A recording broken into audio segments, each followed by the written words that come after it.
I'm an expat, so I don't live in Britain. So if I get a bit soppy, sort of hurl things at me or something. For the vast majority of us, patriotism it's innate.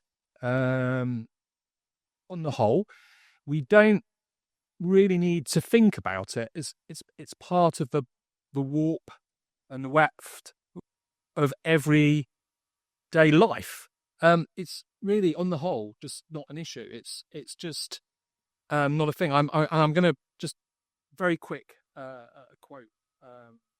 Right, make sure you speak into the microphone, Bruno. If you're very quick quote. George Orwell, Lion and the Unicorn, sublime essay, a pamphlet, essentially, probably the best thing that's ever been written about the character of English or British patriotism. And he says that it's this sort of culture, it's somehow bound up with solid breakfasts and gloomy Sundays, smoky towns and winding roads, green fields and red pillar boxes. It has a flavour of its own.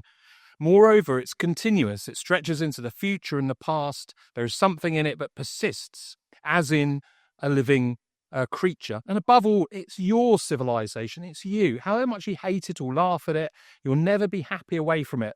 To be away from it for any length of time. The suet puddings and the red pillar boxes have entered into your soul. Good or evil, it's yours. You belong to it. And this side of the grave, you will never get away from the marks it has given you. Now, isn't that, it's beautiful, but it's a truth.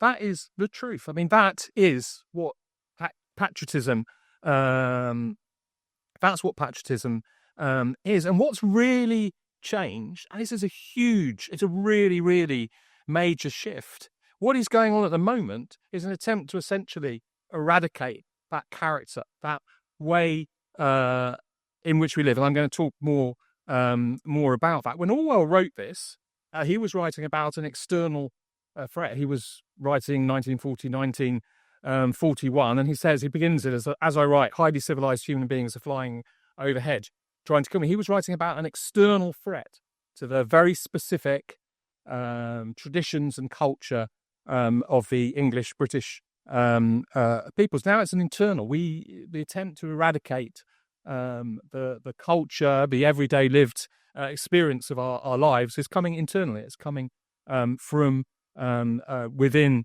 this country.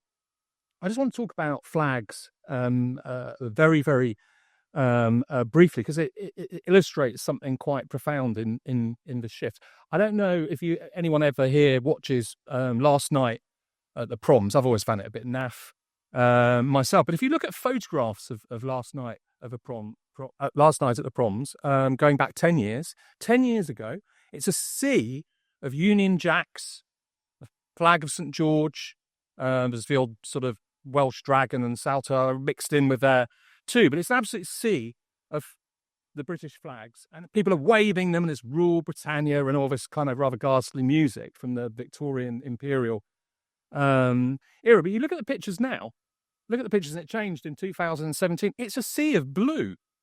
They all wave blue flags. Now, the organisers last night at the Proms, they still hang up some Union Jacks on the side of the Royal Albert floor, but the people, they are all waving these blue flags with a sort of circle of gold stars on. Why are they doing that? They're waving that flag because they have an attachment to it, because it's a flag against the people, the British people, who have the gall, the uppityness to vote for Brexit, the greatest popular challenge to the established order for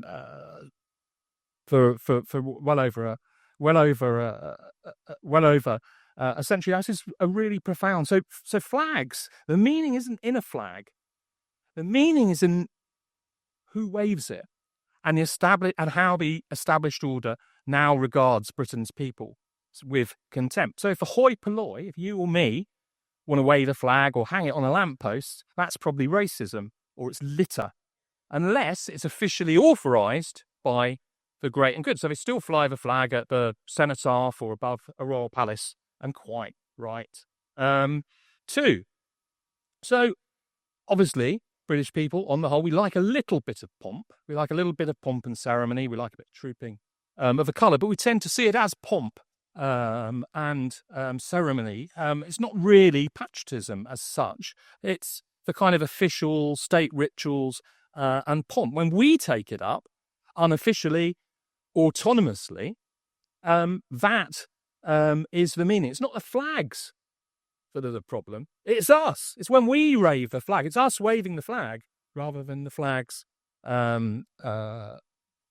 And this is actually really important, because the essence of English, British patriotism in terms of our democratic, civic and free tradition, which actually goes back centuries, it goes back to at least the English Civil War, is unofficial. It's actually inseparable from us, the British peoples, and how we live. Another nice little bit of George Orwell.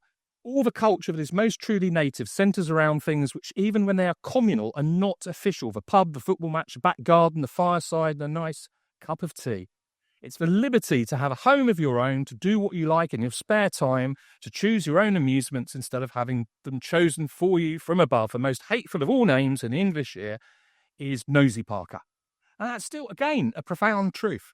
The British people, like most peoples in the world, are the best things in our life, the things that really make us, the things that construct us, our foundations that stretch into the past, we hope stretch into the future, are unofficial.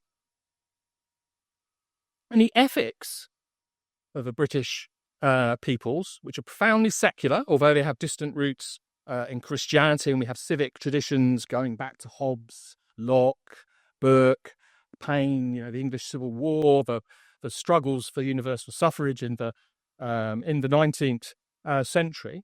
So the ethics of the British have a profound attachment to the freedom of thought, especially freedom of religion, and a very solid belief in keeping force out of politics, of keeping the officials out of our life, because we know that actually the things that really make us are unofficial.